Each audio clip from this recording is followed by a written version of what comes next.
فیضان قادریہ و چشتیہ کے ایک نمائندے کہ جن کے فیض کو تقسیم کرنے کے لیے دنیا کے دیگر ملکوں کے اندر بھی بھیجا گیا اور اس فیض کو انہوں نے تقسیم کیا اور زندگی بھر وہ فیض کے تقسیم کرنے والی ذات حضرت حافظ والی سری شاہ رحمۃ الرضوان کی ہے کہ جنہوں نے غوث الاعظم اور غریب نواز کی طرف سے ملے ہوئے اس منشا کو پورا کرنے کے لیے صرف ہندوستان کو نہیں بلکہ ہندوستان کے کونے کونے کو آپ نے سلسلے قادریہ اور چشتیہ کے فیض سے منور کیا ہے۔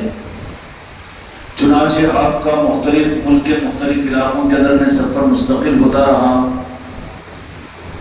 حتیٰ کہ آپ اس ملک کے اندر میں مختلف مقامات کے اوپر اپنے فیض کو جاری کیا، اور چونکہ خصوصیت اور فیضان کا حکم اذن کی صورت میں اور فیض کی صورت میں ان کو جب مقرر کیا جاتا ہے تو پھر قبولیت بھی عام طور پر ان کو ادا کی جاتی ہے، اس لیے جن کو منتخب کیا جائے قبولیت ان کے آگے آگے چلتی ہے اور اس قبولیت کے پیچھے پیچھے وہ چلتے چلے جاتے ہیں۔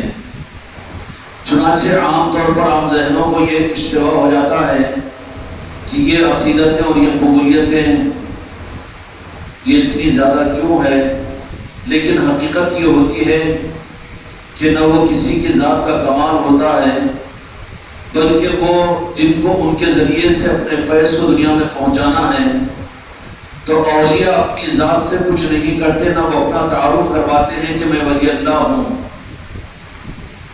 اور نہ وہ اپنا تعارف کرواتے ہیں کہ میں غوث و خواجہ کا چہیتا ہوں، نہ وہ پھر اپنی کرامتوں کو بتا کر لوگوں کو متوجہ کرنا چاہتے ہیں، بلکہ جہاں تک ذات اولیاء کا تعلق ہے، حقیقت یہ ہے کہ وہ تو اپنے آپ کو چھپانا ہی چاہتے ہیں۔ جس کے دل میں اپنے کو ظاہر کرنے کی تمنا ہو وہ اولیاء کا نور نظر نہیں ہو سکتا، بلکہ وہ تو مخلوق کا طالب ہوتا ہے۔ حقیقت میں جن کو وہ منتخب کرے، اب قیامت تک شریعت تو میرے آقا کی رہے گی، دین اور قرآن تو رہے گا، اسلام اور دین محمدی تو رہے گا، لیکن فیضان جو چلے گا وہ نبوت کا نہیں بلکہ ولایت کا، کہ میرے آقا کی دنیا سے پردہ فرمانے پر نبوت کا سلسلہ تو ختم ہو گیا، اب سکہ جو راج الوقت چلے گا وہ ولایت کا چلے گا۔ اور یہ بات نہیں ہوگی جیسے گزشتہ کسی محفل کے اندر میں اس بندے نے یہ عرض بھی کیا تھا کہ ایک زمانے میں سونے کی اشرفیاں چلتی تھی، یقیناً وہ اپنے زمانے کا سکہ تھا، اور اس وقت میں انسانوں کی حاجتیں بازاروں کے اندر میں دکانوں سے ان سونے کی اشرفیوں سے پوری ہو جاتی تھی، سونے کی اشرفی۔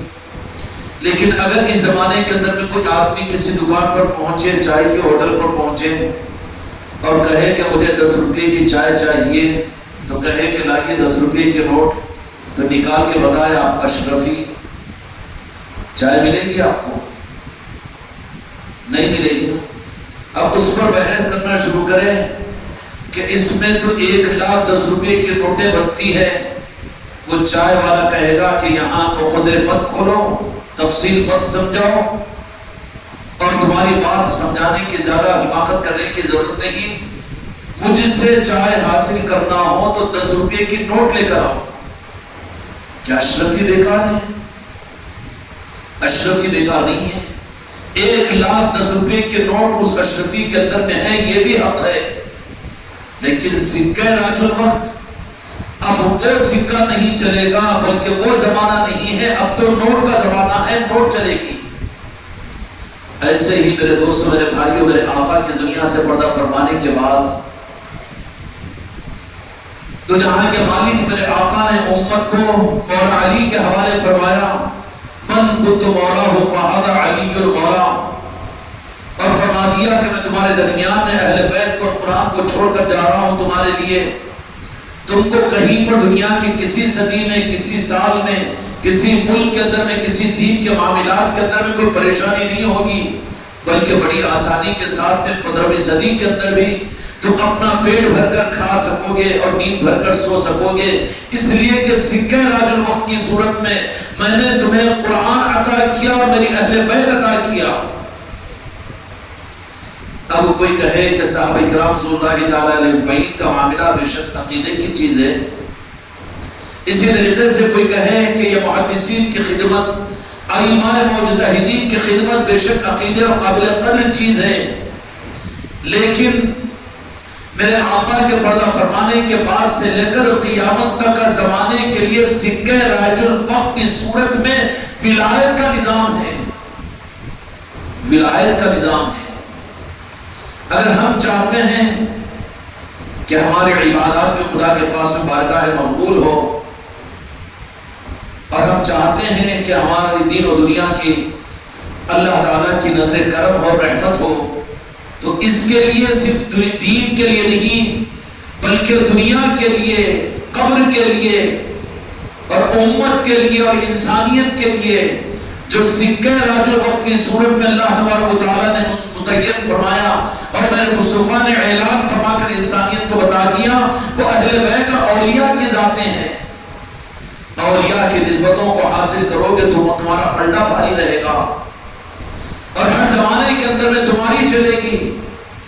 اس ہندوستان کی تاریخ ہی کو لے لیجئے کہ جب تک اولیاء کے دامن سے یہ مغل شہنشاہی اور اسلام مسلمان حکمران جڑے ہوئے تھے، ان اولیاء کی نسبتیں ان کے ساتھ میں تھی، اور اولیاء کے ساتھ میں یہ تھے بڑے کر و فر کے ساتھ میں حکومت کے تخت و تاج ان کے قدموں میں پڑے ہوئے تھے، اور انسانیت ان کی قدردان تھی، اور امن و شانتی کا پیغام بن یہ ہندوستان سونے کی چڑیا بنا ہوا تھا۔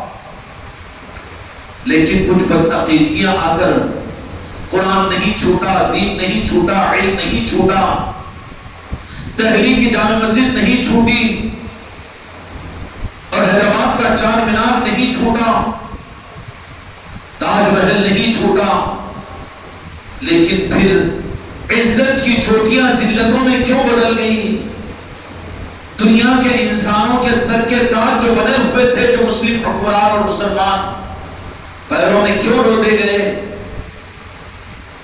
اور ان کی بیٹیوں، ان کی شہزادیوں کو ذرا عزت کے خلاف بات ہوتی ہے، لیکن کیا تاریخ مغلوں کی تم نہیں جانتے، دہلی کے حکمرانوں کی نہیں جانتے، اور نظام کی نہیں جانتے کہ پھر ان کی عورتوں پر اتنے برے حالات آئے کہ پھر انہیں اپنی دنیاوی زندگی کے لیے ان لوگوں کے سامنے بھیک مانگنے پر مجبور ہونا پڑا؟ وہ عزتیں کیوں تھی اور یہ ذلتیں کیوں آئی؟ تو کسی چیز کی کمی نہیں ہوئی، بلکہ کل کے درجے میں سکہ راج الوقت ان کے پاس سے چھن گیا تھا، اولیاء کی نسبت کی صورت میں ان سے چھن گیا تھا۔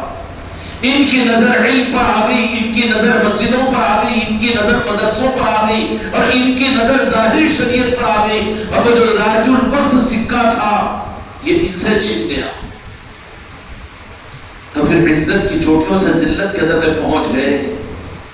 سمجھ میں آئی بات؟ اور آج بھی اگر عقل مندی کا تقاضا یہ ہے کہ ہم چاہتے ہیں کہ ہم کو عزت ملے اور ہماری شریعت کی حفاظت کی جائے، مسلم پرسنل لا بورڈ، یا اسی طریقے سے ہماری شریعت کی حفاظت کی جائے، ہم کو عزتیں دی جائے، ہمارے ساتھ میں عظمتوں کا معاملہ کیا جائے، تو ساری کوششوں کے باوجود کیا تم کوششیں کم کر رہے ہو؟ کیا مسلمانوں کی تنظیمیں کم بنی ہوئی ہے؟ کیا پارلیمنٹوں کے اندر بھی یہ نہیں پہنچے ہوئے ہیں؟ ہندوستان میں یہ پڑھے لکھے لوگ مسلمان موجود نہیں ہیں، بڑے بڑے عہدوں کے اوپر IAS اور IPS آفیسر موجود نہیں ہیں۔ ان سب کے باوجود مسئلے کا حل نہیں ہے، بلکہ مسئلے کا حل یہ ہے کہ اگر عزت چاہتے ہو تو پڑ جاؤ اولیاء کی چوکھٹوں پر، نسبتوں کو قائم کر لو۔ ابھی اندھیرا نہیں ہے، قیامت نہیں آئی ہے۔ تمہاری مسجدوں کے اندر چیخنا اور چلانا اور مسلمانوں کو بہکانا اور گمراہ کرنا اور مسلمانوں کو ڈرانا اور دھمکانا، مسلمانوں کو میرے آقا دو جہاں کے مالک نے بزدل نہیں بنایا۔ یہ علی کا اگر نام لینے والے ہوں گے، جو اگر غوث و خواجہ کی نسبتوں کو ساتھ میں لیے ہوئے ہوں گے، تو کبھی دنیا کے سامنے اپنے سر کو جھکانے والے نہیں ہوں گے، اور وہ نسبتیں انہیں سروں کو جھکانے نہیں دے گی۔ جن کے پاس میں نسبتیں نہیں ہوتی وہ بیٹھے بن کر پیروں میں پڑ جاتے ہیں، لیکن جن کے ماتھے ان بزرگوں کی چوکھٹوں پر جھکتے ہیں، وہ اولیاء اور وہ بزرگوں کی چوکھٹوں پر جھکنے والے سروں کو دنیا کے سروں کو ان کے قدموں پر لا کر جھکا دیتے ہیں وہ اولیاء اکرام۔ اور بھیک مانگنے کے لیے قومیں آتی ہے کہ سکے راج الوقت تو تمہارے پاس میں ہے، آتے ہیں ان کے خانقاہوں میں کہ ہم کو دعائیں دے دو، آتے ہیں وہ ان کے پاس میں کہ ہمارے لیے سربلندی کی دعائیں کر دو، جاتے ہیں اولیاء کے پاس میں چادر چڑھا کر بھی بھیک مانگتے ہیں کہ چاہے وزیر ہو کے ملک کا صدر ہو کہ کوئی اور ہو، کہ تم ہمارے لیے سکے راج الوقت کی خیرات ہماری جھولیوں میں ڈال دو۔ مسلمانوں کو تو بہکا دیا گیا، عوام کو، لیکن جانتے ہیں بڑے ان کے سرغنے۔ لیکن مسئلہ کیا ہے کہ مسئلہ امت کی نادانی کا ہے کہ انہوں نے زیادہ اعتماد کیا ان لوگوں کی باتوں پر جس کی وجہ سے سکے راج الوقت ان سے چھین لیا گیا۔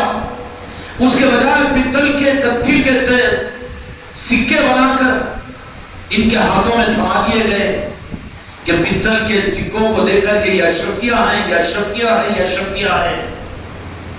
چلا یہ ہیرے کی دکان پر اشرفیوں کا ایک تھیلا لے کر جا کر ہیرے کو خریدا اور نکال کر کہا کہ یہ لو، یہ اس کے بدلے میں اشرفیہ۔ تو اس کے اشرفیوں کو لینے سے پہلے وہ تو ڈائل کرے گا 108 پر یا 00 کے اوپر کہ مجھے دھوکہ دینے کے لیے آ گیا، ہوگا کیا نہیں ہوگا؟ دھوکے باز شمار ہوگا۔ کیوں؟ سکے راج الوقت نہیں ہیں، امت کو دے دیا گیا ہے اعمال کی صورت میں، امت کو دے دیا گیا ہے نماز اور روزے کی زکاتوں کی صورت میں۔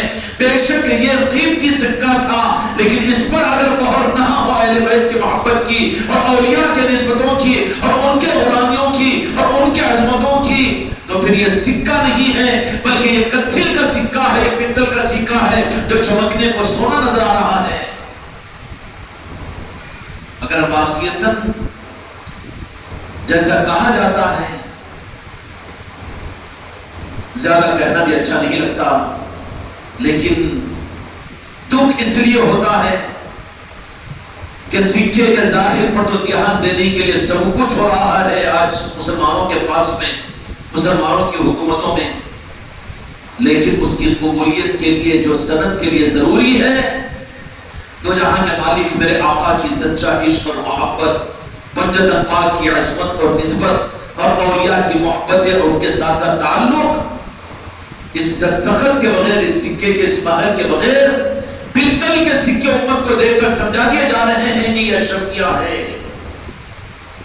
اور یہ امت اس معنی میں پریشان ہے، اتنی پریشان ہوتی ہے، اتنی پریشان ہوتی ہے کہ خوب نمازیں بھی پڑھی جا رہی ہیں۔ میں نمازوں کی حقارت نہیں کر رہا ہوں، مگر استعمال غلط ہو رہا ہے نا، رخ غلط بتا دیا جا رہا ہے۔ امت کو رخ اگر بتانا ہو، چاہے 2 کو بتاؤ کہ 2 لاکھ کو بتاؤ، صحیح رخ بتاؤ، تاکہ تمہارا شمار بھی دھوکے بازوں میں شمار نہ ہو۔ ضرورت نہیں ہے 2 لاکھ آدمیوں کو جمع کرنے کی، تمہارے اختیار میں ہے تمہاری بیوی، تمہارا بچہ، اور 2 آدمی ہی کیوں نہ ہو، 2 مرید کیوں نہ ہو، لیکن اس کو دیانتداری کے ساتھ میں رخ صحیح بتا دو، تو کم از کم تم بچ جاؤ گے کہ قیامت کے میدان میں خدا تم کو دھوکے بازوں میں شمار نہیں کرے گا۔ 2 لاکھ مریدوں کو بنا لیا، 10,000 لوگوں کو تیار کر لیا، اور کتنے اپنے چاہنے والوں کو، جے جے کرنے والوں کو جمع کر لیا، لیکن دیا تانبے کے اور پتل کے سکے اور کہنے لگوا دیا کہ یہی تو اشرفیہ ہے، تو پھر دھوکے باز میں شمار نہیں ہوگا۔ سب کچھ بہت اچھی چیز ہے، لیکن اس کے ساتھ میں ہماری درخواست صرف یہ ہے کہ ابھی آنکھیں بند نہیں ہوئی، ابھی ہاتھ نہیں نکلا مسلمانوں کے ہاتھوں سے، تمہارے پاس میں اگر دامن مصطفیٰ ہو، اہل بیت کی محبت ہو، کمی ہے اہل اللہ کے نسبت کی اور آل علی اور اولاد علی کی محبتوں کی، تو ذرا اس کو حاصل کر لو، تاکہ تمہارے سکے جو میرے مصطفیٰ نے فرما دیے کہ میں 2 چیزیں تمہارے درمیان میں چھوڑ کر جا رہا ہوں، تاکہ تم خلاش بھی نہیں ہوں گے، برباد بھی نہیں ہوں گے۔ قرآن کے ساتھ میں اہل بیت اور میرے اولیاء اور اہل بیت اگر تمہارے پاس میں ہوں گے تو تم ہرگز گمراہ نہیں ہو سکتے، ہرگز برباد نہیں ہو سکتے۔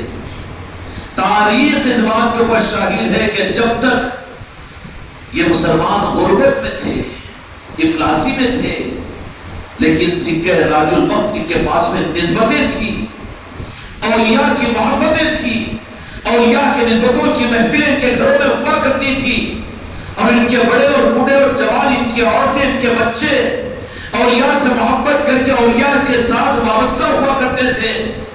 ایسے چور اچک کے نہیں تھے کہ میں تو مرید بن گیا مگر میری عورت کو مرید بننے کی کیا ضرورت، یہ تو لفنڈا رہی ہے۔ میں تو مرید بن گیا، میری بیٹی کو مرید ہونے کی کیا ضرورت ہے۔ میں تو مرید بن گیا، میری ساس کو، میرے سسرے کو مرید ہونے کی کیا ضرورت ہے۔ میں تو خانقاہ کو جا رہا ہوں لیکن میری بیگم کو خانقاہ جانے کی کیا ضرورت ہے۔ یہ تو گیاملر اور لفنڈر ہے، یہ چور اور چکا ہے جو خود اپنوں کو دھوکہ دے رہا ہے۔ جب خیر خواہ کے قیامت کے میدان میں تیرا شمار دھوکے بازوں میں نہ ہو تو اس کے لیے ضروری ہوگا کہ سب سے پہلے اعمال نامہ کھولا جائے گا کہ تو میرے دوستوں کی محبت کے لیے خود تو تھا تیار، لیکن تیرے قریب میں جو 1 یا 2 اور 10 تیرے قریب کے عقیرتک الاقربین، قرآن مجید میں اللہ نے حکم دیا کہ اپنے قریب کے اور اپنے اقربا کو سب سے پہلے حق دو، تو وہیں پر یہ مرید اگر فیل ہو جائے، یہ خلیفہ فیل ہو جائے تو دھوکے بازوں کی لسٹ میں آئے گا، پیر ماں نہیں بچائے گا، پیر نہیں بچائے گا، کیونکہ زندگی بھر سمجھاتا رہا، بولتا رہا، لیکن کہیں یہ چکر میں نہ آ جائے کہ ان کی کیا غرض ہے۔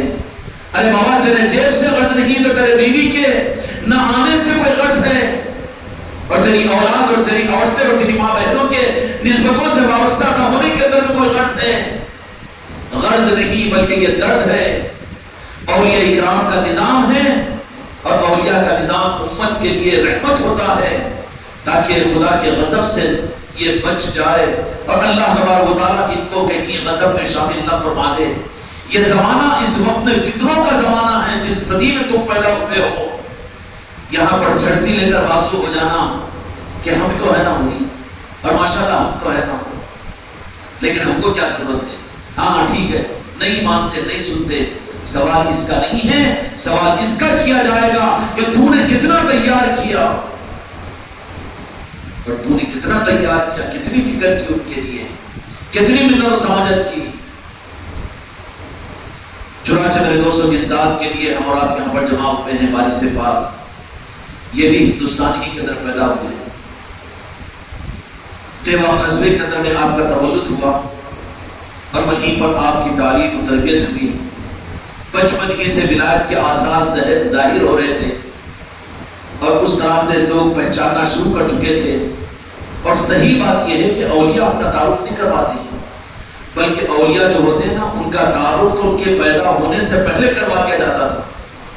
چنانچہ حضرت والد سے پاک رحمۃ اللہ علیہ کا معاملہ یہ تھا کہ ابھی آپ پیدا نہیں ہوئے، لیکن ایک مجذوب دیوا میں آئے اور اگر ان کے والد کے پاس میں اگر سید شاہ غلام،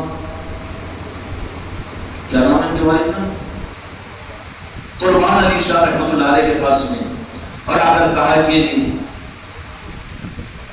بھیا مبارک ہو کہ چند دنوں کے بعد میں تم ایک وقت کے قطب اور وقت کے اولیاء کے باپ بننے والے ہیں۔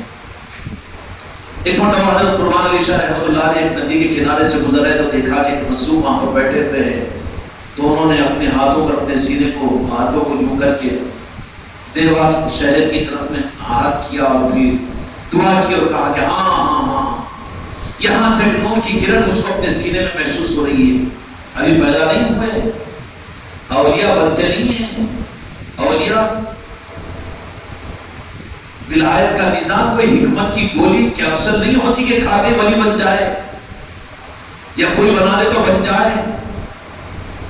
عامل تو بن سکتا ہے لیکن ولی نہیں بن سکتا، کچھ اور تو بن سکتا ہے لیکن ولایت یہ تو رب کی طرف سے، عرش کی طرف سے ملتی ہے اور نارین پاک مصطفیٰ سے بڑھتی ہے، دینے والے مولا علی کی ذات ہوتی ہے، سند عطا کرنے والے غوث الاعظم کی ذات ہوتی ہے۔ جس ملک کا مخدوم ہے وہ ملک کا مخدوم پھر ان کو تاج ولایت پہناتا ہے، یہ ہے ولایت کا نظام۔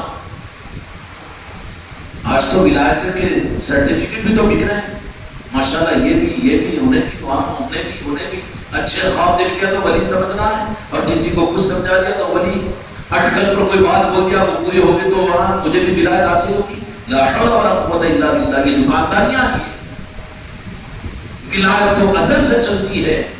ولایت کا سارا نظام تو عرش سے چلتا ہے.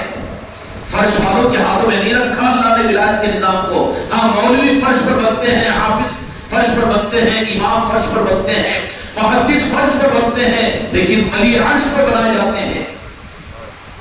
مدینے کی نگری میں بنائے جاتے ہیں, مولا علی کی بارگاہ میں بنائے جاتے ہیں, غوث اعظم کے پاس سے بنائے جاتے ہیں, غریب نواز کے پاس سے بنائے جاتے ہیں. اور جن کو بنایا جاتا ہے ان کو صدیوں پہلے سے منتخب کیا جاتا ہے. خیر جب پیدا ہوئے, یتیم و یسیر ہوئے, سہارا بنا, لکھنؤ کے اندر تشریف لائے. لکھنؤ بھی تو ہندوستانی کا شہر ہے, اور وہاں پر مدرسے میں داخل ہوئے, ظاہری تعلیم کو حاصل کیا. اس کے بعد جب حالات کو دیکھا کہ ظاہری تعلیم تو حاصل کر رہے ہیں لیکن دل نہیں لگ رہا ہے, آخرکار وہاں سے ایک جذب کی کیفیت میں ایک مرتبہ استاد کے ساتھ بیٹھے ہوئے ہیں اور کچھ پڑھ رہے ہیں, پڑھا رہے ہیں. استاد جو پڑھاتے ہیں اس کے آگے کا سبق سنانا شروع کیا تو سمجھ کے استاد محترم بھی, اور انہوں نے دیکھا کہ یہ تو وہ بچہ ہے کہ جو تیار اور پڑھ پڑھا کر آیا ہوا ہے. ان کے کیفیات ہوتے ہیں, قوائف ہوتے ہیں, پہچاننے والوں کو پہچان لیتے ہیں. تو وہ استاد محترم جو سلسلہ قادریہ اور چشتیہ اہل سلسلہ میں سے تھے, آج ایسے اساتذہ بھی تو دارالعلوم میں کہاں مل رہے ہیں. اللہ تعالیٰ پھر سے وہ رونقیں اپنے کرم سے امت کو واپس عطا فرمائے. اور یہ جو رونقیں عطا ہوگی میرے بچوں, صرف چاہ لینے سے, اشتہارات لگا لینے سے, کانوں میں پینا لگا کر بیان سننے سے یا اس سے نہیں ہوگی, بلکہ اس کا انتظام ہوگا کہ تمہارے گھر گھر میں یاد اولیاء کی محفلیں ہو رہی ہو تو اس کے اثرات ہوں گے جس سے تمہارے گھروں کی محفلوں کے ذریعے سے تمہارے محلوں کی مجلسوں کے مسجدوں کے اندر محفلیں ہونا شروع ہوگی, اور تمہارے محلوں کی مسجدوں سے یہ پھر محفلیں ہوتے ہوئے مدرسوں میں پہنچے گی اور خانقاہوں کے ذریعے سے امت کی زندگیوں میں آئے گی. پھر ہر گھر کے اندر میں اولیاء کی یاد اور اولیاء کی نسبتوں کی محفلوں سے یہ رونق امت کو واپس ملے گی. چاہت تو ہماری بھی ہے کہ ہر مسجد میں ہونا, چاہت تو ہماری بھی کہ ہر خانقاہ میں ہونا, چاہت تو ہماری بھی کہ ہر مدرسے میں ہونا, لیکن تیری چاہت تو کیا چاہ رہا ہے. تیری چاہت ہو تو اس کے مطابق میں عمل بھی تو کر کے بتا. اس عمل کا راستہ بنانے کا نظام خانقاہ محمد اجمیری نصرتی کا نظام ہے. وارث پاک وہاں سے نکلے اور سفر و سیاحت کے اندر میں نکل گئے, اور نکلتے ہوئے قبولیت چونکہ مل چکی تھی. اس استاد محترم دیکھا کہ بڑا اچھا نگینہ ہے. یہاں پر بھی کوئی قانون نہیں ہوتا کہ ایک مرید کو 10 سال تک تو بس مرید رکھو, اس کے بعد پھر اس کو 15 سال تک یہ کراؤ. یہ الگ بات ہے کہ تربیت کے لیے تو پیر کامل ہوگا تو پہلے تو اس کو مرید بنانے کے بعد میں اپنی خدمت پر لگا دے گا, وہیں پر آزمایا جائے گا وہ کہ چل تیرا کام کیا ہے, معاملات ہوئے کہاں اس کام میں, اور کام ہے میں تہجد پڑھتا ہوں, میں کچھ بھی نہیں, پیر دبا, میرے گھر کی جھاڑو دے اور میرے چپل کو دھو کے رکھ اور میرے برتن کو صاف کرتے جا. پہلے 3 سال تک تو پیر کامل اگر کسی مرید پر نظر رکھے گا تو اپنی خدمت پر لگا دے گا, کوئی معامل وغیرہ نہیں دے گا اس کو. اب اس میں مچل جائے گا, میں تو پڑھا لکھا, میں تو ماشاءاللہ لکھپتی کروڑپتی, اور میں تو ایسا, میں تو ویسا, اور مجھے میں بھی یہ کام کروں, میں بھی یہ کام کروں, بس وہیں پر وکٹ آؤٹ اس کا. 3 سال تک تو پیر اپنی ذاتی خدمت پر لگا لیتا ہے اس کو, اس کے بعد میں پھر خانقاہ کی خدمت پر لگاتا ہے اس کو.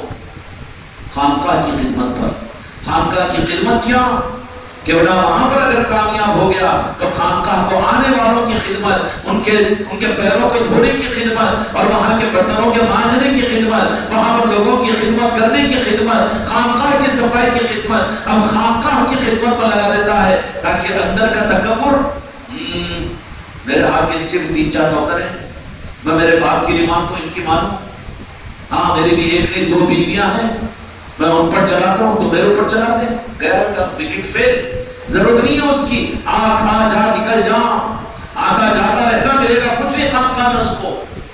اپنی ذات کی خدمت پر لگاتا ہے, وہیں پر اس کے کاموں کے بھرنے والا ہے. مرید بنے تو کیا ان کے پاؤں دباتے رہنا, ان کی خدمت کرتے رہنا کہ ان کی ذاتی وکٹ آؤٹ ہے, یہ گولڈ ہے, یہ پہلے پر وکٹ آؤٹ. اس کے بعد خانقاہ کی آنا ہے روزانہ، چراغی کے عمل میں جڑنا ہے، یہ بھی کرنا ہے، اپنے گھر کی خانقاہوں کا نظام بھی لے کر چلنا ہے، وہاں جھاڑو بھی دینا ہے، وہاں پر صاف صفائی کرنا ہے، خانقاہ کے بیت الخلاء کو بھی صاف کرنا ہے، اور خانقاہ کے دارالخانوں کو بھی صاف کرنا ہے، خانقاہ کی خدمت میں لگا دیتا ہے. اس کے بعد کہیں جا کر اس کو اس کے قلب کے اعتبار سے تیاری کرتا ہے. کیوں؟ ناپاک برتن کے اندر میں بے وقوف ہوگا جو پاک دودھ ڈال دے، ڈالے گا؟ نہیں ڈالے گا نا. وہ تو تاجر ہوگا، میرے کو کیا کرنا ہے، بیٹے کا برتن خراب ہے، دودھ خراب ہو جاتا نا، مجھے تو قیمت آ جا رہی.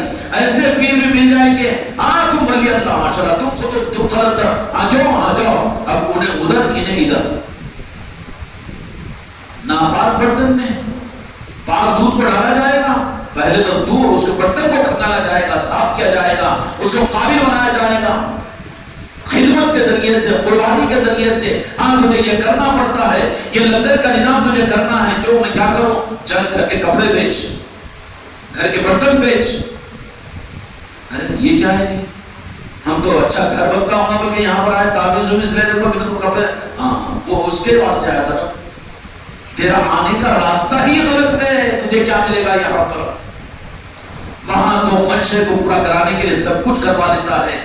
وہ کیا کرواتا ہے کہ اس کو ضرورت ہے، اس کو ضرورت نہیں ہے. وہ تیرے خانے دل کو صاف کرواتا ہے کہ جس میں قیمتی دولت کو دینا چاہتا ہے وہ پیر. ورنہ وہ سارا برتنش لے کر بس اس میں ڈالو، اس میں ڈالو. کیا ڈالتا انہیں؟ لایا بھی تو اوتھا رکھو بولتا، ڈالتا نہیں. وہ اوتھا ہی رکھو ہوتا، ڈالتا نہیں اس میں. کیوں؟ اگر صحیح ہوگا تو ڈالے گا ہی نہیں وہ. چنانچہ ہمارے سے پاک جس علاقے کے اندر میں چلے جاتے ہیں، مقبولیت کا عالم یہ رہتا ہے کہ جانے سے پہلے لوگوں کے اندر میں جذب و سرور کی کیفیت کے لوگ انتظار کرتے بستیوں کے اندر میں. چنانچہ آپ کا سفر کلکتے کی طرف میں ہوا، اور آپ کا بہرائچ کی طرف میں سفر ہوا، جے پور کی طرف میں سفر ہوا. جہاں بھی سفر ہوتا، جانے سے پہلے لوگ بے شمار آپ کی استقبال کے اندر میں آئے تھے. اور استقبال کے اندر میں آنے کے بعد پھر چہرے کو دیکھتے تو پھر شرمتے نہیں. زمانے کے اندر میں تو سب سے بڑا عیب یہ ہے، سب سے بڑا عیب یہ ہے. اور عیب کیا کروں، شرم کی بات ہے کہ تم خود مرید بنے ہو تو مرید بننے کی دعوت تمہاری زبانوں پر نہیں آتی. کیوں دھوکہ کھا رہے ہو پھر؟ جبکہ مومن کی علامت ہے کہ جو اپنے لیے پسند کرے اپنے بھائی کے لیے پسند کرے. ہے نہیں حدیث پاک میں؟ تو پھر مرید بننا تو اپنے لیے پسند نہیں کرے، زبردستی. دعا درود کے لیے آگے تھے مرید بننے کو، دنیا بنانے کے لیے، تو تم ہی مرید نہیں بن سکے. اس لیے تمہاری زبانوں پر مرید بننے کی دعوت امت کو نہیں ہے. بالمقابل 100-150 سال کی جماعتوں کا وہ نظام کے گلی گلی گھومتے ہوئے نکلو جماعتوں میں، نکلو جماعتوں میں. تم کو شرم نہیں آتی؟ تم سلسلوں سے وابستہ ہونے کی باتیں عوام کو کہنوں کے اندر میں نہیں کہتے، شرم آتی ہے تم کو. تو تم تو بے شرم اس نظام کے اندر میں، تم کو کیا ملے گا؟ والد صاحب جب اس علاقے کے اندر میں چلے جاتے تو کہا تھا، جب اعلان ہو جاتا تو پھر ایک سفر میں جتنا مجمع بعض اوقات 10-10 ہزار آدمی آتے، ایک ہی وقت میں سارے اوڑ پڑتے. اور چونکہ اس زمانے کے اندر میں طلب تھی، ابھی طلب بھی کیوں تھی کہ اس وقت کی پیری مریدی حق کے لیے ہوتی تھی. اس زمانے میں لوگ شک میں پڑ گئے ہیں، پیری مریدی کے نام پر دکانیں چلا رہے ہیں، مریدوں کا مال کمانے کے لیے مریدوں کو استعمال کر رہے ہیں. اب لوگ شک میں پڑ گئے.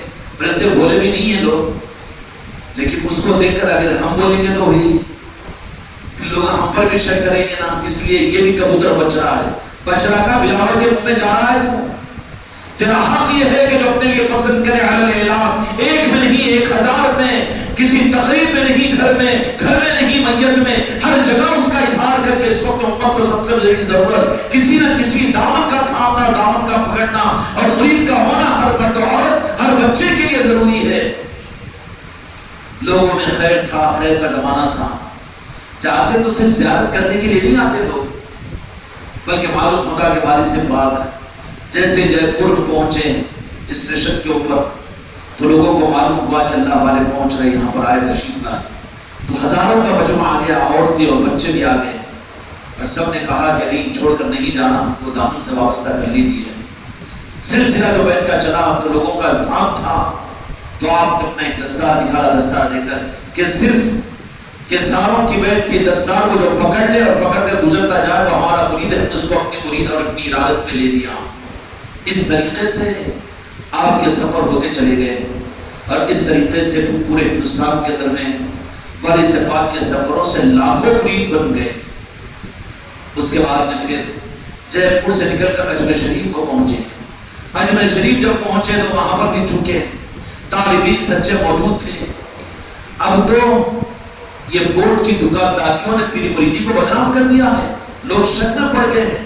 حالانکہ پیری مریدی تو تھی صرف اللہ رسول تک ملانے کا راستہ، دنیا سے بے نیاز، دنیا سے کٹ کر رہنے والوں کہ یہ نظام تھے، یہ لوگوں کو دینے والے تھے، لوگوں سے لینے والے نہیں تھے۔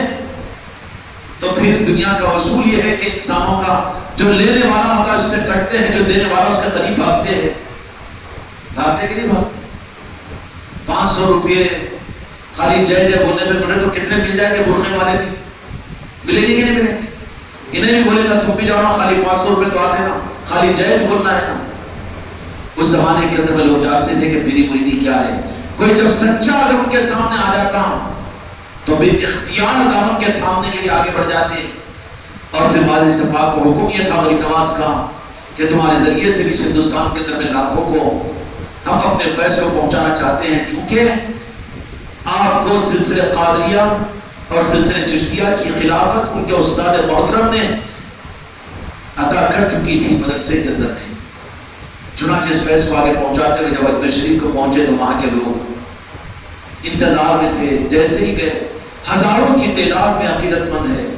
اب آپ چاہ رہے ہیں کہ بارگاہ غریب نواز کی چوکھٹ تک پہنچے، لیکن لوگ ہیں کہ عقیدت مندوں کے اندر عقیدت مندی میں پیروں پر گرتے جا رہے ہیں، پیروں کو کھدل کر تو نہیں جا سکتے۔ بہت پریشانی ہو گئی، پولیس بھی آئی، فوج بھی آئی، لیکن عقیدت مندوں کا معاملہ تو دیوانہ ہوتا ہے نا، وہ کس کو سنتے ہیں؟ محبت تو دیوانی ہوتی ہے، دیوانہ تو پروانے کی طرح سے اس کو جینا مقصود نہیں ہوتا، بلکہ اس کا مقصود تو مر جانا ہوتا ہے قدموں میں۔ جس کا مقصود کہاں نکالنا ہو وہ دیوانہ کہاں ہے، وہ پروانہ کہاں ہے، وہ تو مکار ہے دنیا دار۔ کہاں نکالنے کے لیے پیری مریدی، یہ دھوکے داری ہے، دھوکہ بازی ہے، کوئی کانسیپٹ نہیں، کوئی رخ نہیں ہے۔ پہنچے وارث علی شاہ رحمۃ اللہ علیہ اجمیر شریف کے اندر میں آستانے تک پہنچنے کے لیے ہڑبڑ مچ گئی پورے لوگوں کی عقیدت مندی میں کہ پیروں پر گر رہے اجمیر کی گلیوں میں۔ اب سب کو وارث علی شاہ رحمۃ اللہ علیہ نے سلسلے میں داخل کیا، سلسلے میں داخل کیا، سلسلے میں داخل کیا۔ آخر کار اسی بھگدڑ کے اندر میں وارث علی شاہ رحمۃ اللہ علیہ بارگاہ غریب نواز کے مین گیٹ کے اندر سے اندر داخل ہو گئے تو خطاب نے کہا کہ حضرت ہاں وہاں کے خدام ہیں، کہا کہ حضرت سلطان الہند کا، مالک ہندوستان کا، قاصد رسول کا یہ دربار ہے، آپ چپل کے ساتھ میں آ گئے۔ کہا کہ مجھ سے یہ غلطی ہوئی۔ کہا کہ آج سے پوری زندگی چپل نہیں پہنوں گا، اس کا کفارہ یہ ہے اگر حق کی راہ کے اندر کوئی غلطی ہو جائے تو غلطی پر حجت کرنے والا نہیں ہوتا، بلکہ غلطی کا کفارہ زندگی بھر کے لیے وہ قسم کھا لیتا ہے۔ وارث پاک رحمۃ اللہ علیہ نے کہا کہ میں غلطی سے بارگاہ غریب نواز میں چپل پہن کر چلے گیا تو اب یہ چپل میں دوبارہ زندگی میں استعمال نہیں کروں گا۔ اس کے بعد آپ کی دنیا سے پردہ فرمانے کے بعد میں کبھی چپل کو آپ نے استعمال نہیں کیا، چپل کو چھوڑ دیا۔ نسبت کی پاسداری یہ ہوتی ہے کہ جس کو چھوڑنے کا حکم دے وہ اختیار نہ کرے، اور جو اختیار ہو جائے، جان چھوٹ جائے لیکن وہ چیز چھوٹے نہیں، اس کو کہتے ہیں نسبت۔ حقیقت میں چپل کو چھوڑ دیا، بارگاہ غریب نواز پر آئے اور وہاں پر بہت وقت گزارا۔ اس کے بعد میں حکم دیا کہ اب یہ ہندوستان نہیں بلکہ آپ اس فیض کو پھیلانے کے لیے ملک در ملک بھی آگے سفر کیجیے۔ چنانچہ وارث پاک رحمۃ اللہ علیہ نے ہندوستان سے نکل کر بمبئی کے راستے سے جہاز میں بیٹھ کر عرب علاقے کی طرف میں تشریف لے گئے۔ تقریباً 11-12 سال سفر و سیاحت میں آپ نے گزارا۔ عرب کے علاقے میں اسی طریقے سے آذربائیجان وغیرہ کے اندر بھی، انگلینڈ کے اندر بھی، اور کینیڈا کے بعض علاقوں کے اندر بھی، ایران میں، عراق میں، نجف اشرف میں، کربلا معلیٰ کے اندر میں، ان عرب ملکوں کے اندر بھی آپ کا سفر ہوتا رہا۔ اور جہاں بھی جاتے سفر ہوتا وہاں پر بے شمار خلق آپ کے حلقے کی عدالت میں یعنی مرید بن جاتے، کیونکہ منشا وہی تھا، فیض کو پہنچانا مقصود تھا۔ وہ بخیل نہیں ہوتا فیض کا پہنچانے والا، جن کو حکم ہو جائے اس وقت تک تو خاموش رہتا ہے، رکتا ہے جب تک اذن نہ ہو جائے، لیکن جب اذن ہو جائے تو پھر وہ ڈرتا نہیں کہ ان مریدوں کی وجہ سے کہ میں جہنم میں چلے جاؤں گا، نہیں، وہ ڈرتا نہیں، اب تو اذن ہے، باضابطہ۔ چنانچہ والد صاحب پاک رحمۃ اللہ علیہ نے عرب کے علاقوں کے اندر بھی اور برطانیہ کے علاقوں میں جا کر بھی اور اسی طریقے سے اور ملکوں کے اندر جا کر خوب فیض پہنچایا، اور جو ازدحام آ جاتا تھا مرید ہونے کے، ان کو مرید کرتے چلے جاتے، اور ایک نظر ہوتی تھی کہ نظر ڈال کر اس مرید کو ارادت میں لے لیتے، اور پھر ان کے لیے ان کی تعلیمات کے اندر میں عجیب تعلیمات ہیں کہ والد صاحب پاک کے پاس میں خلافت کا نظام نہیں ہے، آج بھی ان کے سلسلے وارثیہ کے اندر میں آج بھی بیعت والد صاحب پاک کے ہاتھ پر کی جاتی ہے۔ بعض لوگوں نے اعتراض کیا کہ وہ تو ان کا تو پردہ ہو گیا، لیکن اب جن کو اجازت دی انہوں نے بیعت کرنے کی، اب یہ وہ بیعت کرتے ہیں تو میں نے بیعت کی والد صاحب پاک کے ہاتھ پر۔ اعتراض کرنے والے تو معترض تو شیطانوں کے ساتھ میں نہیں رہتے، اہل اللہ کے ساتھ میں تو رہتے ہیں۔ یہاں تو اچھی بھی ان کو ٹیڑھی لگتی ہے، وہ ٹیڑوں کا شراب پینا بھی برا نہیں لگتا، گانجا پینا بھی برا نہیں لگتا، نہیں اس میں بھی تعویل نکال لیتے ہیں، لیکن اللہ والوں کے نظاموں کے اندر میں سب کچھ بھی اچھا ہے تو پھر کمی کو نکالنے کے لیے وہ دیکھے گا کہ یہ کمی ہے، یہ کمی ہے۔ ایک مرتبہ تجربہ کرنے کے لیے ایسے ہی ہوا کہ کوئی ان کو جن کو اجازت دیے تھے وہ والد صاحب پاک کے ہاتھ پر کہ میں نے دامن پکڑا ہے، والد صاحب پاک کے دست مبارک پر میں نے بیعت کی، تو اس کے دل میں آ گیا، اس نے رک گیا، بات ہی نہیں کی۔ تو کہا جی کیوں نہیں کر رہا ہے؟ تو بولے کہ پہلے تو آپ کے ہاتھ پہ کر رہا ہوں، آپ کہہ رہے کہ والد صاحب پاک۔ تو کہا کہ آنکھ موچ، اور اس کا کہ آنکھ کھولا، کہ آنکھ کھول۔ جیسے آنکھ کھولا تو دیکھا کہ جس سے بیعت کر رہا ہے وہ صاحب نہیں ہے بلکہ والد صاحب پاک ہے وہاں پر۔ کیا جانے بیعت رسول کے نظام کو کھیلو کھلواڑے کہ اتنا سمجھ میں آ گیا تو اسی کے اوپر ہاں میرے کو کیا تعلیمات کی ضرورت ہے، میرے کو خانقاہ کی مجلسوں میں روزانہ مغرب میں جانے کی کیا ضرورت ہے، اور مجھے تعلیمات سننے کی کیا ضرورت ہے، اور مجھے خانقاہ میں آنے کی کیا ضرورت ہے، میں خود کامل ہو گیا، ارے قطرہ پی کر بہہ گیا۔ بعض بزرگوں نے کہا کہ ایسے بیٹھنے والوں کو تو یہاں سے نکال دو کہ تھوڑی پی کر بہہ جائے۔ اور ایسے ہی واقعہ والد صاحب پاک رحمۃ اللہ علیہ کا اور ایک بھی ملتا ہے کہ ایک مقام کے اوپر آپ عورتوں کو بھی جو بیعت کیا کرتے تھے اور آپ کا انداز عجیب و غریب رہتا تھا۔ ادھر عورتوں کے مجمع کو بٹھا دیتے، پردہ نشین ہوتی وہ عورتیں، ماں بہنیں، عورتوں کے لیے پردہ ہے اور پیر کے لیے پردہ نہیں، بے پردے کی شریعت ہے نہیں، جیسے عورتوں کو پردہ ہے ویسے پیر کو بھی پردہ ہونا چاہیے۔ چنانچہ ایک طرف میں بٹھا دیتے اور والد صاحب پاک اپنے چہرے کو ادھر اپنی دستار سے اٹھا لیتے، اور اس کے بعد میں پھر اپنا دستار ان کو دوسرا حصہ دے دے کر ان کو وہ پکڑنے کا حکم فرماتے، اسی پر بیعت کر لیا کرتے تھے۔ اور بیعت کرتے وقت میں عورتوں کو اکثر سید کائنات فاطمہ الزہرا سلام اللہ علیہ کے حوالے کیا کرتے تھے۔ تو اس وقت میں تو یہ عربی مدرسے بچوں کے نہیں تھے ہوں گے، عالمہ مفتیہ تو نہیں تھی ہوگی کوئی، مگر شانی کبھی تھی ہوگی کوئی بدعقیدی، آ تو گئی بیعت ہونے کے لیے، آ تو گئی بیعت ہونے کے لیے، سلیم بھائی بیعت ہونے کے لیے آ گئی، لیکن بیعت تو کرا رہے صاحب کون؟ والد پیا، اور کہہ رہے ہیں کہ ہم نے بیعت کروایا ہے سید کائنات فاطمہ۔ اب وہ اتنے بڑے خوابہ کی، وہاں تک کی، وہاں تک کی، وہاں تک کا یہاں تک بھی تو نہیں ہے نا، پھر وہاں تک کیسا پہنچ رہے ہیں؟ شک پیدا کریں گے نا۔ تو جیسے خیال پیدا ہوگا تو کہا کہ اچھا جی تمہارے دل میں یہ خیال پیدا ہو رہا ہے کہ ہم نے سید کائنات کا نام لیا تو تم یہ کہہ رہے ہیں کہ ہاں اپنے بیعت کروا رہے اور کہہ رہے ہیں کہ سید کائنات، تو پھر اپنے اس دستار کو کرم ہے ان کا یہ سند ہے کہ لوگ دھوکہ دینے والے آ کر کہیں گے کہ کہاں ہے وہاں خانقاہ محمدیہ میری نصرتی میں نسبت ہے، اور کہاں ہے وہاں پر، کہاں ہے پیری مریدی، وہاں پر تو یہ ہے وہاں وہ ہے، تو یہ وارث علی شاہ رحمۃ اللہ علیہ کا دستار خود استعمال کیا ہوا ہے۔ اور یہ یہاں پر پہنچا ہے دستار مبارک. ان بزرگوں نے یہ سند پہنچائی. اور یہ کمینہ کہتا ہے کہ یہاں کا کہاں نسبت باقی ہے، کہاں ان کا پیر، اور کہاں یہ چیز اندھا بن گیا ہے اور اندھوں کے پیچھے جا کر برباد ہوگا. تیری قسمت ہے کہ کون سنبھالے گا تجھے. سمجھ جا دنیا کی زندگی ہے، ورنہ کوئی سنبھالنے کی یہاں پر گدیداری تو یہاں بنی ہے. یہ حضرت والد شاہ شاہ رحمۃ اللہ علیہ کا استعمال کیا ہوا دستار ہے عادل آباد میں کہیں، لیکن بھیجا ہے یہ سند نہیں ہے. تو اس دستار کو انہوں نے یوں کیا اور کہا کہ میری بیٹی تم کو شک پیدا ہوتا ہے تو ٹھیک ہے، انتظار کرو، وہیں پر بیت کو روکا اور اپنے دستار کو جیسے ہی ہٹایا تو جتنی عورتیں وہاں بیت کرنے والی تھی دیکھا کہ والد سے پاک موجود رہی ہیں، اپنی نظروں سے سید کائنات کی زیارت کی ہے.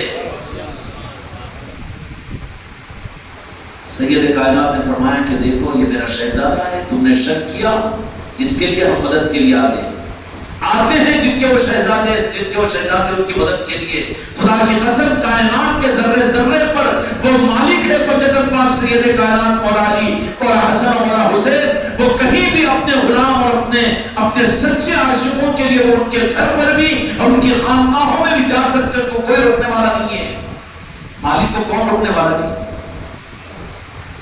ارے بڑی بڑی باتیں کر دیتے جی وہاں پر، یہ ہو جاتا جی وہ ہو جاتا جی. ہاں تو بڑی بات بول کے چھوٹا ہی رہے بیچارہ، باپ بیچارہ ہے نا، کیا کریں گے. کیوں؟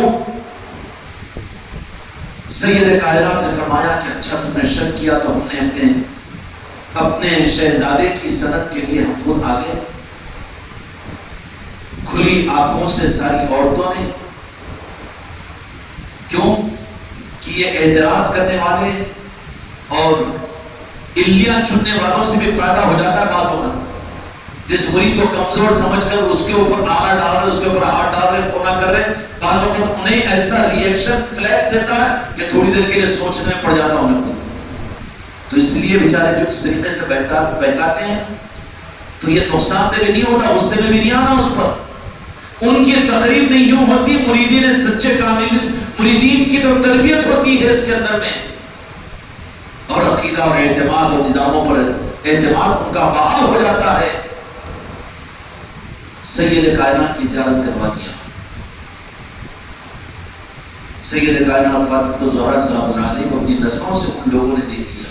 کتنی خوش نصیب ہوگی وہ عورتیں، والد پاک کی مریدان تھی اور جدھر کو بھی جاتی یہی حالات. آخرکار ہوتے ہوتے ہوتے ہوتے ایک حج کیا، اس کے بعد میں آپ بغداد شریف کے سفر کی طرف تشریف لے گئے. جس بستی کے اندر بھی آپ قیام کرتے وہاں پر بے شمار مرید بناتے چلے جاتے، فیض لوٹاتے چلے جاتے. آخرکار بغداد شریف کے حدود میں داخل ہوئے تو جب معلوم ہو چکا تھا بغداد والوں کو کہ کیسے پیر کامل آئے ہوئے ہیں، چونکہ اولیاء کا خود ایڈورٹائزمنٹ کرنا نہیں پڑتا بلکہ روحانی نظام ان کا ایڈورٹائزمنٹ کرواتا ہے. بغداد شریف میں جب پہنچے تو بغداد کے سارے لوگ آپ کی خدمت میں حاضر ہوئے، آپ کی زیارت بھی کی اور آپ کے سلسلے سے وابستہ ہوئے، آپ کے دعوت پر بیعت بھی کیا. اور پھر والد شاہ شاہ رحمۃ اللہ علیہ پیرانے پیر غوث الاعظم کی بارگاہ میں جب پہنچے ہیں تو وہاں کے جو غوث الاعظم دستگیر رحمۃ اللہ علیہ کے اس وقت میں جو ان کے گدی نشین تھے ان کی آل کے، انہوں نے کہا کہ بزرگ کو وہیں پر روک دیا، میں خود ان کے احترام کے لیے آؤں گا. لوگ پریشان ہو گئے کہ غوث الاعظم کی وہ اولاد اور وہ گدی نشین خود اٹھ کر آئے، کسی کے لیے وہ کام اٹھ کر آ رہا. شاہ سلمان بھی گئے تو نوکر کرتے، انجام مارتے، ان کو مطلب نہیں ہوتا. وہاں پر اجمیر شریف کے خادم وہ گیا تھا نا، پیدل حج کو جانا تھا تو اس کے اوپر بہت وائرل ہوا تھا نا وہ. تو ہم نے کہا کہ تو یہ تو حق کر کے بتایا انہوں نے، وہاں پر کسی کی رعایت نہیں ہوتی، وہاں کسی کو گنا نہیں جاتا. اگر گنا جا رہا تو وہاں خوشامدی کا مزاج ہے. خانقاہوں کے اندر میں لوگوں کی اگر خوشامدی کی جائے، ان کے تالوں پر تیل ڈالا جائے، ان کی رعایت کی جائے تو یہ خانقاہ نہیں ہے بلکہ کوئی اور غرض کے لیے ہو جاتی ہے. چنانچہ جیسے ہی پہنچے غوث الاعظم کی وہ جو آل تھی، وہ کہا کہ وہ مہمان ایسے ہیں کہ مجھے کل ہی میرے ابو جان نے حضور پیرانے پیر غوث الاعظم دستگیر رحمۃ اللہ علیہ نے مجھے وصیت فرمائی کہ میرا ایک بچہ آ رہا ہے، ان کا استقبال کرنا اور ان کے لیے ایک لباس مجھے دیا گیا ہے. کیا دیا گیا؟ ایک لباس دیا گیا ہے، بغیر سلا ہوا. تو چنانچہ یہاں چپل چھوڑے سلسلے چشتیہ میں میرے غریب نواز کی نسبت کی وجہ سے چھڑوا دیا چپل کو، اور غوث الاعظم نے کفنی کا لباس پہنا دیا احرام کا. عام طور پر غوث الاعظم کے پاس میں جاتے ہیں بڑے مہمان تو ان کے لیے دستار وغیرہ باندھی جاتی ہے، لیکن ان کے لیے جب 2 چادریں احرام کی لے کر آئی گئی، وہ بھی زرد رنگ کی، سفید رنگ کی ہونا نہیں، رنگوں پر بہت جاتے ہیں بیٹے پاگلا، لیکن تمہیں کیا معلوم ہے کس کی عطا ہے. چادروں کو مت دیکھو، چشتیہ رومال کو مت دیکھو، بلکہ نسبت کو دیکھو. اب ان کو کیا معلوم ہے بیچاروں کو، اتنی آسان کہ کبھی جی چاہا تو رکھ لو اور کبھی مرضی نہیں آیا تو نکال کر پھینک دو، نعوذ باللہ لا عزب باللہ. وہ رومال نہیں جاتی بلکہ تیری نسبتیں چلی جاتی ہے، کہاں سے کہاں پہنچ جاتا ہے. نتیجہ یہ نکلا کہ جیسے ہی پہنچے تو غوث الاعظم کی وہ اولاد جو اس وقت میں وہاں کی گدی نشین تھی، انہوں نے کہا کہ میرے جد نے غوث الاعظم نے مجھے خواب میں بشارت دی کہ یہ آنے والا یہ بڑا ہمارا برگزیدہ مہمان ہے، یہ ہمارا شہزادہ ہے، لہٰذا اس کو ان کا استقبال بھی کرو اور ان کو یہ احرام دو، اور احرام بھی سفید نہیں نا بلکہ زرد رنگ کا احرام دو. کون سا رنگ کا؟ زرد رنگ کا. سنتری کا رنگ رہتا ہے، زرد رنگ کا احرام، اور بغیر سلا ہوا. تو لوگوں نے کہا بغداد شریف کے خانقاہ والوں نے کہ ہمیشہ تو آپ صرف دستار وغیرہ دیتے ہیں، لیکن نہیں، میرے غوث الاعظم کی طرف سے حکم ہے.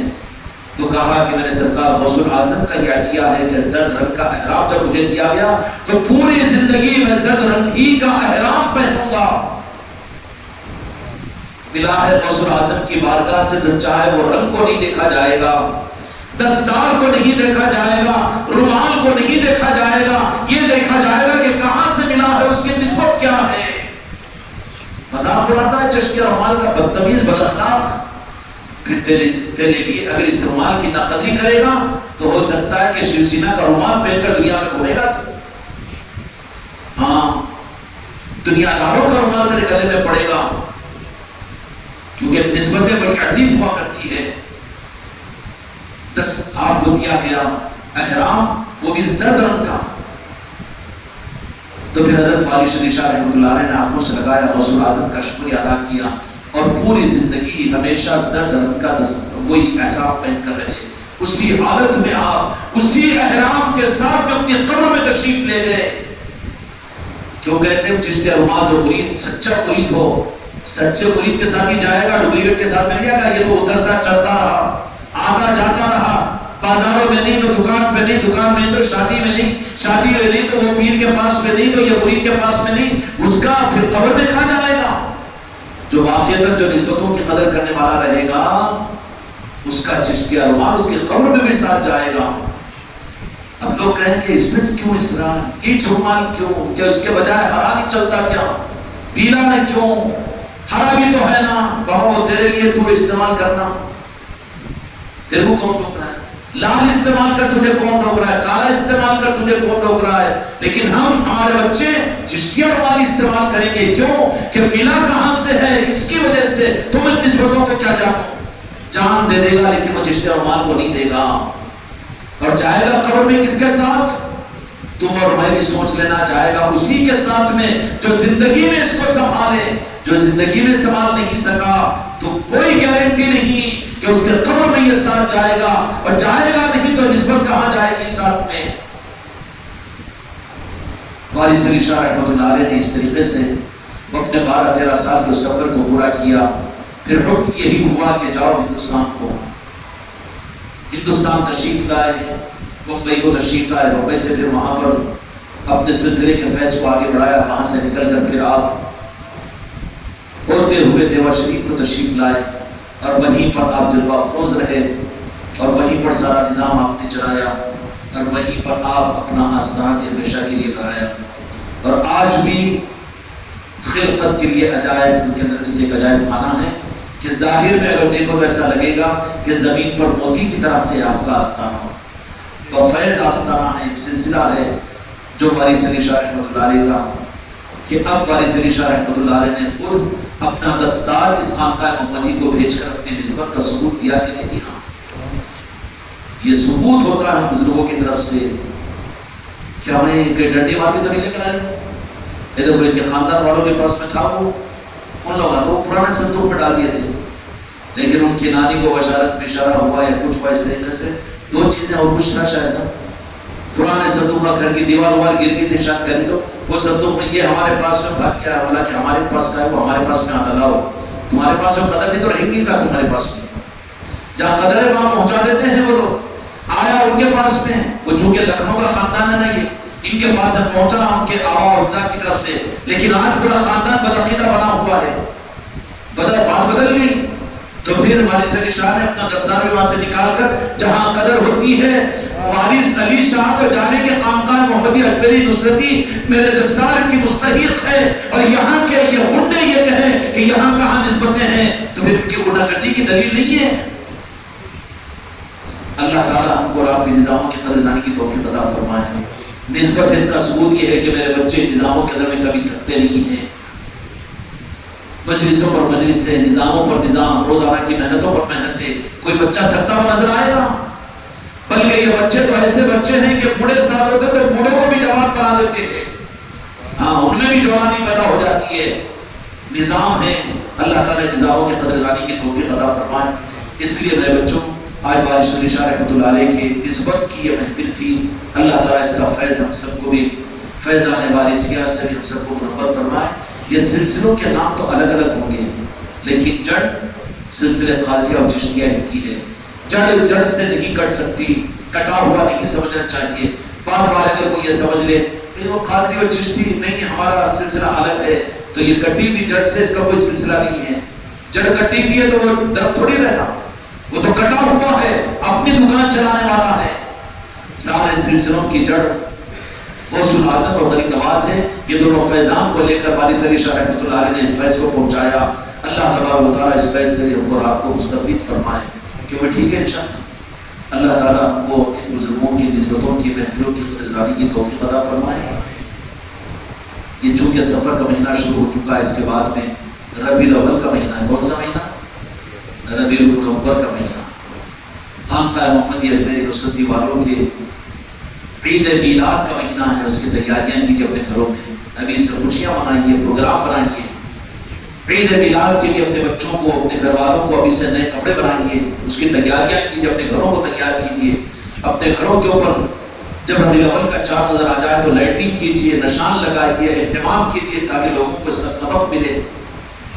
سن من مرداروں کی طرح سے نہیں، ہم کو جب انہوں نے اپنا بنایا ہے تو خوشیوں کا اظہار ہونا چاہیے، مودت کا اظہار بھی ہونا چاہیے کہ لوگوں کو بھی پتا چلے کہ یہ تو جہاں کے مالک کے آنے پر خوش ہونے والے، شیطان کی طرح سے بغل میں مڑا کر رونے والے نہیں ہیں۔ ماتم کرتا بیٹا اس دن تشریف ملائے اور آپ کا اس دنیا سے پردہ تو پیدائش کو نہیں جانا، تو پھر وہاں تو کہیں بھی جانا، بے وقوف کے بچے، کیا ممبر ملے تجھے امت کو گمراہ کرنے کے لیے؟ خوشی منانے کا حکم ہے، تجھے غم منانے کا حکم کہاں ہے کہ نہیں؟ اس لیے میرے بچوں تیاری کرو، ربیع الاول کے مہینے کی بھی انشاءاللہ تیاری بھی ہوگی، اور اس کے ساتھ میں انشاءاللہ یہ محفلیں بھی، سرکار تاج الاولیاء کا بھی عرس ہوا، لیکن محرم کی آل حسین کی محفلیں چل رہی تھی۔ جو حضرات اپنے گھر میں تاج الاولیاء کی نسبتوں کی محفلیں ہونا چاہیے، دال چاول پکاؤ بھائی، موٹے چاول اور کھٹی دال پکاؤ، انکار کریں گے کھان کھانے والے؟ کہیں تعداد نہ ہو تم یا بریانی باسمتی کی پکی تو آنے کا نہیں ہے، ہمارے بچوں کو کھانے کا حریقہ حوث نہیں ہے، کیا جائے پر بھائی کھٹی دال چاول بھی پکا دو، کنٹرول کے بھی بالکل لنگر وہ بھی کھائیں گے، اور ویسا بھی مت کرو۔ بابا کی برسی میں نہیں پکاتے نا، تو اولیاء کے نسبتوں کی محفل میں اتنا بھی بولو تو پھر انہوں بھی جو دے رہے نا وہ بھی کھینچ لیتے، اچھے سے اچھا کھلاؤ، جن کی حیثیت ہے۔ تاج الاولیاء کی نسبت پر، وارث پاک کی نسبت پر اپنے گھروں کے اندر محفلیں رکھو، اور جو اپنے گھروں کے نام شاہی صاحب کے پاس لکھا دیجیے، سنا سے کل کی محفل ہم کو دے دینا، اپنے اپنے ناموں کو بھی تاج الاولیاء کی نسبت، وارث پاک کی نسبت کی محفل اپنے گھروں کے اندر اہتمام کرو، تاکہ یہ فیضان صرف خانقاہ میں مسجد میں نہیں بلکہ ہمارے گھروں کے دروازوں کو کھول کر ہم اولیاء کے فیضان کو اپنے گھر کے دروازے کے اندر بھی داخل، تاکہ ہماری نسلوں میں ان کا فیض چلتا رہے۔ اس کے لیے اپنی زندگی میں ہم خود اپنے گھر میں اولیاء کے یاد کی محفلوں کو داخل کر دیں گے، کریں گے نا انشاءاللہ۔ اللہ تبارک و تعالیٰ ہم کو اور آپ کو اولیاء سے سچی محبت نصیب فرمائے۔